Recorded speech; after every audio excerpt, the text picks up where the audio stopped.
much longer than people think to actually get ready for that sale process as well. I'm generally telling clients, hey, it's probably going to take you a couple of years from kind of absolute kind of a standing start, zero, to being ready for that kind of process. Yeah. Which always kind of surprises them because, you know, often the businesses are in good shape. It's not like they don't have any figures, they don't have any, you know, filing systems or anything like that. It's just, partly it's the health and hygiene, but so I kind of talk about 3 pillars when I'm talking to founders. So there's the health and hygiene stuff, like, do you have all your contracts signed? Do you have all your returns filed? Can you pull out all your tax returns, BAS returns, employee contracts, all that kind of thing when you're asked for them, because you will be asked for them. But the second one is around sort of, is your business ready for sale? And that's more of the commercial and strategic conversations around, like, are you the sole decision maker within the business? Because your value goes up if, you know, it is a real business engine that's being sold as opposed to being really founder reliant. So are there other people within the business that are making those decisions?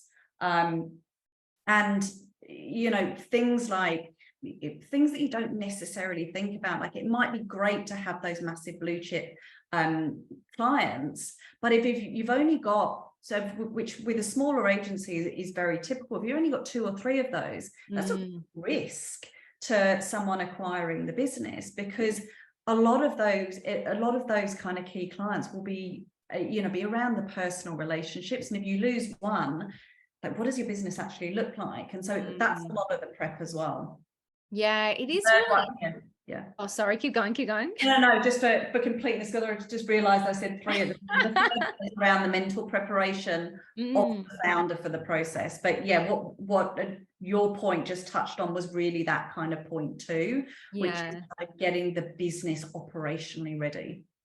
Are there any kind of common errors that you see? So if we're prepping for an exit, if someone's kind of doing a bit of a look back post-mortem on the way they've run things, are there any common mistakes that you see founders make that kind of have to be cleaned up as you're preparing for an investment or sale?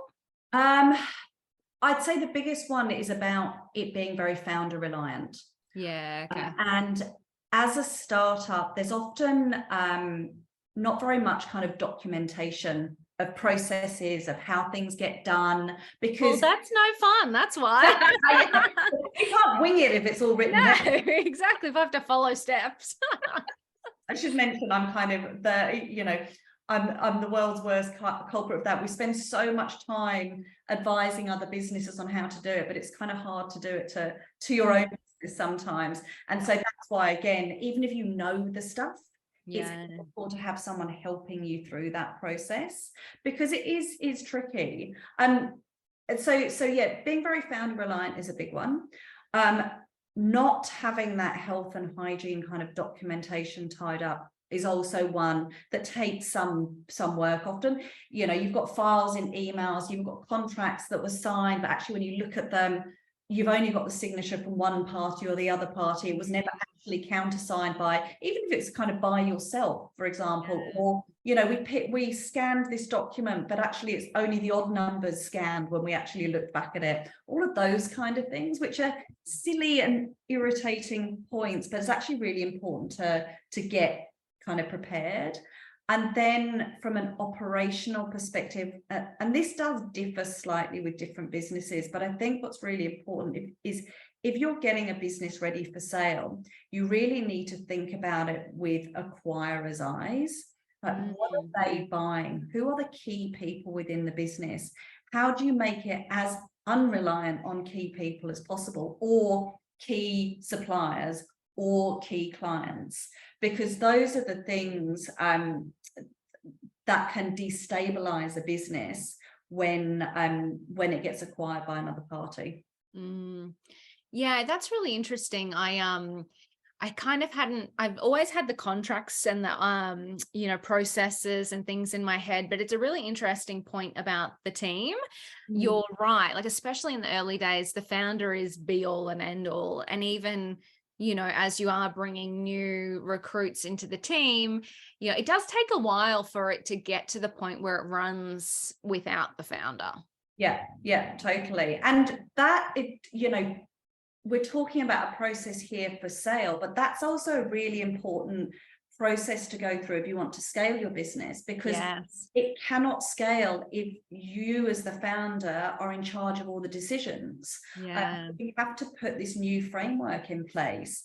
Even if you don't want to sell the business, you need to do it to scale. You need to do it if you want to go and just take a holiday for a decent amount of time. The amount of founders that we talk to, by the time we talk to them, they're just so spent because they have just, you know, every waking moment's spent thinking about this business, which is really important in the early days, and nothing can replace that. You can't take the approach I'm talking about from day one. Otherwise you would have, you know, you don't have a business. You need that passion and that fire and that adrenaline and, you know, that horribly overused word hustle at the beginning. Yeah. You can't keep doing that forever. Yeah. And that's really, really important to acknowledge as a founder, because if you break, your business will break. I think that's a really nice distinction as well, because I know we're all a little adverse to saying the word hustle now. But I think you have to, like in the beginning, especially, I think it is so important to, like, no one in the life of your business will ever be as excited as you about your business. So if you can't hustle and make it happen, then nobody else is going to. But I think that's where, you know, we've kind of said no to hustle, but I think it's actually kind of how you framed it is it's actually the change is when you need to scale. If you need to have a holiday, if you want the business to grow in a more exponential fashion, not just incrementally, you do need to have it run without you. Yeah.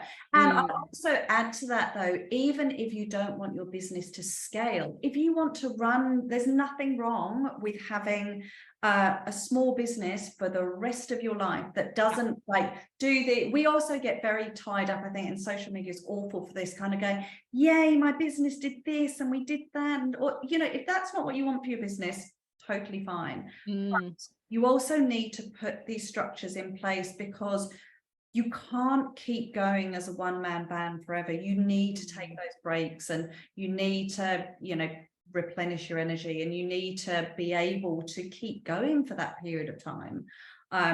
So I think it's a really important thing to do for yourself and for your business in a number of different scenarios.